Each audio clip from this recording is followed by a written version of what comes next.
ফ্যাসিবাদ মুক্ত হয়েছে, এদেশ 54 বছর হলো স্বাধীন হয়েছে, এদেশের মানুষের প্রকৃত মুক্তি হয় নাই। 54 বছর যারা দেশ শাসন করেছে তারা এই জাতিকে সন্ত্রাস, চাঁদাবাদ, লুটতরাজ, শিক্ষাঙ্গনে হানাহানি, চুরি ডাকাতি ছাড়া অন্য কিছু দিতে পারে নাই।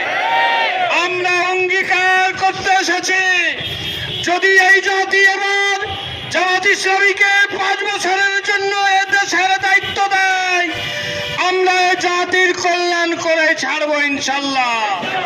ইতিমধ্যে আমরা পরীক্ষিত, আমরা এই জাতির কল্যাণে যা করেছি আপনাদের চোখের সামনে স্পষ্ট। জামাত ইসলামী এমন একটা ব্র্যান্ডের নাম, জাতি হাত দেয় সেটাই 1 নম্বর। ইসলামী ব্যাংক জামাত ইসলামীর 1 নম্বর, ইবনে সিনাই যান চিকিৎসা জগতে 1 নম্বর, তামিরুল মিল্লাতে যান প্রতিষ্ঠান শিক্ষার ক্ষেত্রে জামাত ইসলামী 1 নম্বর। জামাতের 2 জন মন্ত্রী উপহার দিয়েছিলাম, হাদিয়া দিয়েছিলাম রাষ্ট্রকে। এই রাষ্ট্র প্রমাণ করেছে, বহির্বিশ্বে স্বীকৃত হয়েছে, জামাত ইসলামীর মন্ত্রীরাও 1 নম্বর। স্বাধীনতার পর থেকে 70 জনের অধিক এমপি নির্বাচিত হয়েছে জামাত ইসলামের বিভিন্ন সময়। প্রত্যেকটা এমপি ন্যায়পরায়ণতা, নীতির ক্ষেত্রে, ইনসাফের ক্ষেত্রে সবাই 1 নম্বর হয়েছে। আগামী দিনে 300 আসনে 300 এমপি আমরা দিব ইনশাল্লাহ। এই 300 আসনের 300 এমপি বাছাই করা হয়েছে যারা আগামী দিনে বাংলাদেশকে সারা পৃথিবীতে 1 নম্বর বানাবে ইনশাল্লাহ। আপনারা কি আমাদের সাথে আছেন ইনশাল্লাহ? এই বাংলাদেশের চেহারা বদলে যাবে, গরিব দুঃখী মানুষের হাহাকার থাকবে না, চিকিৎসার অভাবে কোনো মানুষ মরবে না, ক্ষুধার যন্ত্রণায় কোনো মানুষ হাহাকার করবে না, চাঁদাবাজি রেখে মিউজিয়ামে জাদুঘরে পাঠানো হবে, চুরি ডাকাতি যারা করে তাদেরকে ধরে এনে আমরা টাকা পয়সা দিয়ে ব্যবসায়ী বানিয়ে দেবো ইনশাল্লাহ। সেই মেকানিজম আমাদের কাছে আছে। আমাদের এই কাজ দেখে অনেকের চক্ষুশূল হয়েছে, অনেকে অনেক কথা বলছেন। ক্ষমতা থাকে, বুকে সৎ সাহস থাকে, মায়ের দুধ খেয়ে যদি রাজনীতি করেন পিআরএল পদ্ধতি মেনে না, প্রমাণ হবে বাংলাদেশে কারা রাজনীতি করবে, কারা থাকবে। পারেন না কেন? বিরোধিতা করেন কেন?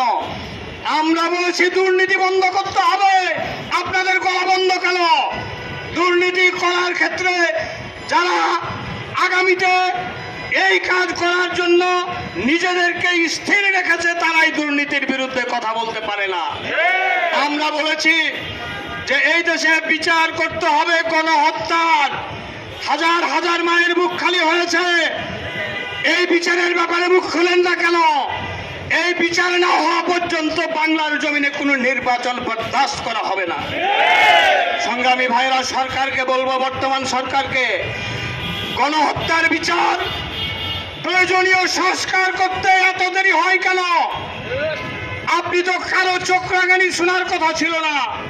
অনতিবিলম্বে এই সমস্ত কাজ সমাধান করুন, জাতির প্রত্যাশা পূরণ করে অনতিবিলম্বে নির্বাচনের দিকে অগ্রসর হন। আপনাদের সবাইকে মোবারকবাদ, সবাইকে ধন্যবাদ। সবার কাছে আগামী নির্বাচনে দাঁড়িপাল্লা প্রতীক রেখে গেলাম। এই দাঁড়িপাল্লা প্রতীকের কান্ডারীদেরকে আপনারা ভোট দিবেন। আর আগামী 19শে জুলাই ঢাকার রাজধানী হবে মিছিলের রাজধানী, জনসভার রাজধানী।